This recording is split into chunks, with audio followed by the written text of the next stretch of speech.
अस्सलामु अलैकुम वरहमतुल्लाहि ताला वबरकातुह।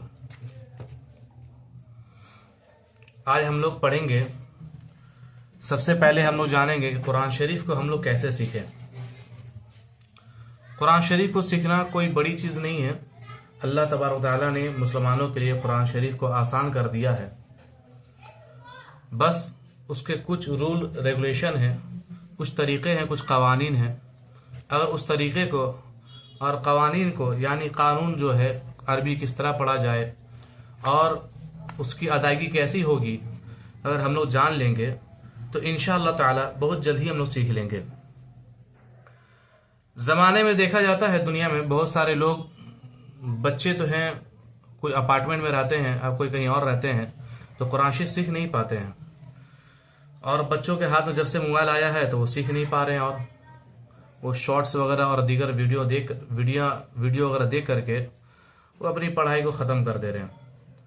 तो इसलिए मैं बेहतर यही समझा कि बच्चों के लिए भी जो है वो वीडियो जो जो देख रहे हैं वीडियो, उस वीडियो के ज़रिए से भी जो है वो दीन सीख सकते हैं और अरबी और कुरान शरीफ पढ़ना सीख सकते हैं।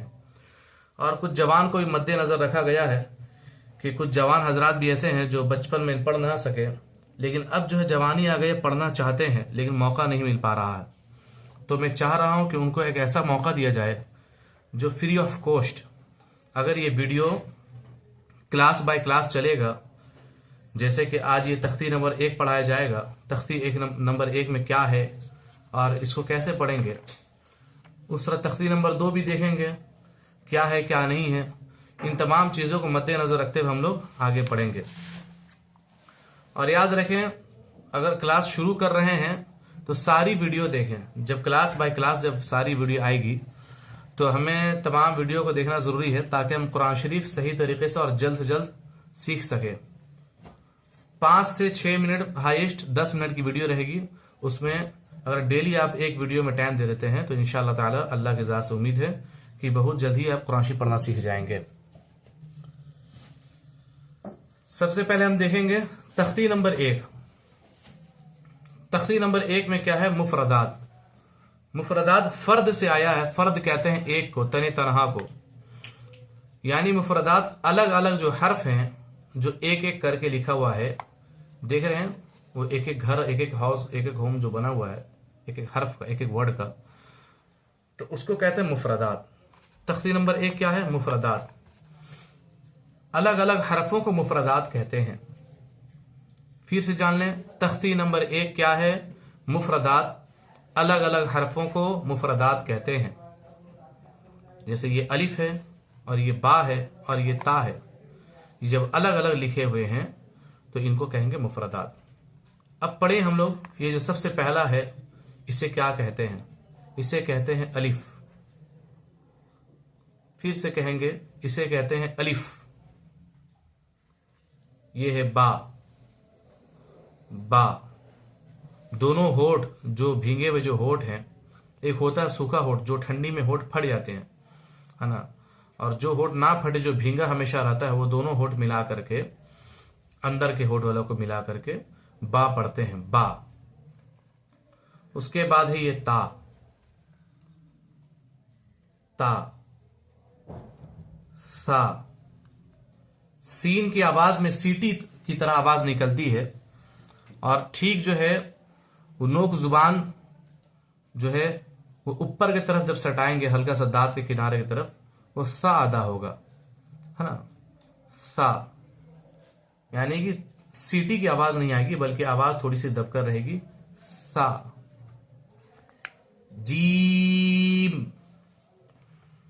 देखें, जिस हर्फ के ऊपर इस तरह छोटा सा निशान आए इसे कहते हैं मद का निशान। अगर ये छोटा सा मद का निशान आ जाता है जिस हर्फ के ऊपर, उस हर्फ को हम लोग खींच कर पढ़ेंगे। फिर से पढ़ लें, जीम, हा, हा। ये आवाज हल्क से निकलेगी। समझ लिए, आपके हल्क का 3 पार्ट है। सबसे पहला पार्ट से जो सीने की तरफ है उससे निकलता है हमजा हा, हमजा हा, यानी सीने की तरफ वाइब्रेट होता है। फिर बीच हलक से निकलता है आइन और हा, आइन और हा। और जो आखिर हल्क है, यानी जो जुबान के अंदर जो घंटी की तरफ जो जुबान का हिस्सा है, जो हल्क का जो आखिर हिस्सा है, उससे निकलता है गैन और खा, है ना।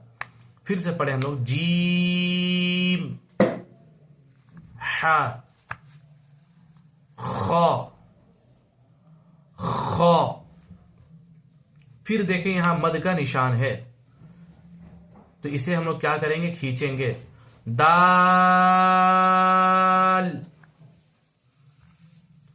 दाल। फिर आगे देखें, यहां भी मद का निशान है, इसे भी खींचेंगे। जाल। एक होती है जा की आवाज, यानी जेड, जेड की आवाज जो होती है वो इस आवाज में काफी तेजी होती है। इस आवाज को दबाते हुए हम लोग जाल को अदा करेंगे। जाल, रा, ये है रा। देखें कुछ हर्फ ऐसे होते हैं जिन्हें मोटा पढ़ा जाता है, आवाज को मोटी की जाती है और मुंह में आवाज को भरा जाता है। सबसे पहले हमने जो पढ़ा था, जीम के बाद हा और हा के बाद खा। ये खा जो है इसकी आवाज भी मोटी होगी, इसकी भी आवाज मोटी होकर पढ़ी जाती है। उसके बाद दाल है, दाल है, और फिर ये रॉ, रॉ। आवाज मोटी होगी, आवाज पूरी खुलेगी नहीं, आवाज मुंह को थोड़ा बंद करके पढ़ेंगे, रॉ। फिर उसके बाद आता है जा, जो जेड की आवाज है, जीज, तो वही आवाज निकालेंगे इसमें, जा। उसके बाद आता है सीन, मद का निशान है, इसे भी हम खींचेंगे। सीन,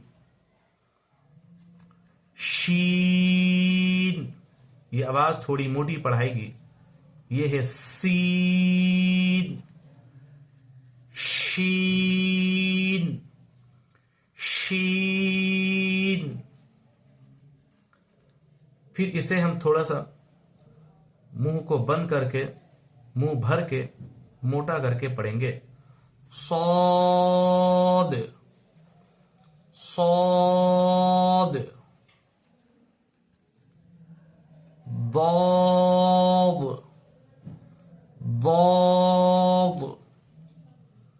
मद का निशान है, इसे जरूर खींचेंगे, इसे भी मोटा करके पढ़ेंगे। तो मुंह को ज्यादा खोलना नहीं है, मुंह बंद ही करके थोड़ा सा मुंह खोलकर, तो होठ को गोल भी नहीं करना है। ज़ो, ज़ो, मद का निशान यहां है, इसे खींचेंगे। आइन, आइन, मद का निशान है, इसे भी खींचेंगे। गैन, गैन, फा,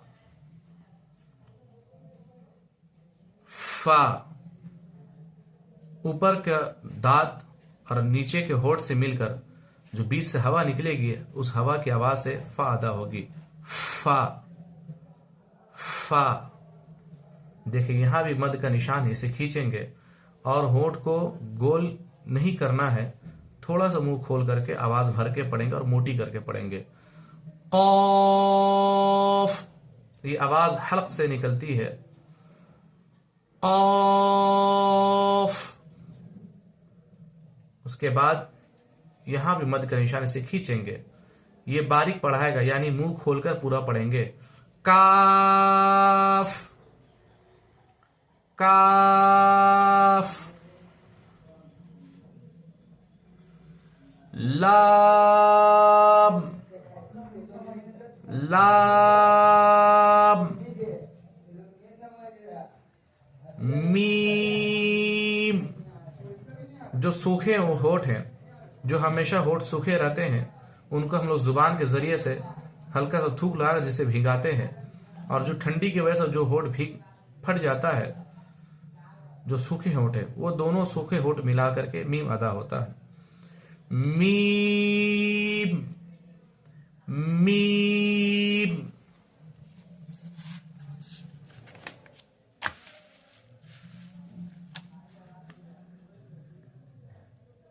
दोनों होठ को गोल कर देंगे और पढ़ेंगे नून, नून।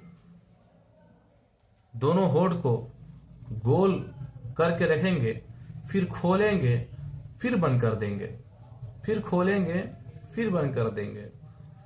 वाव।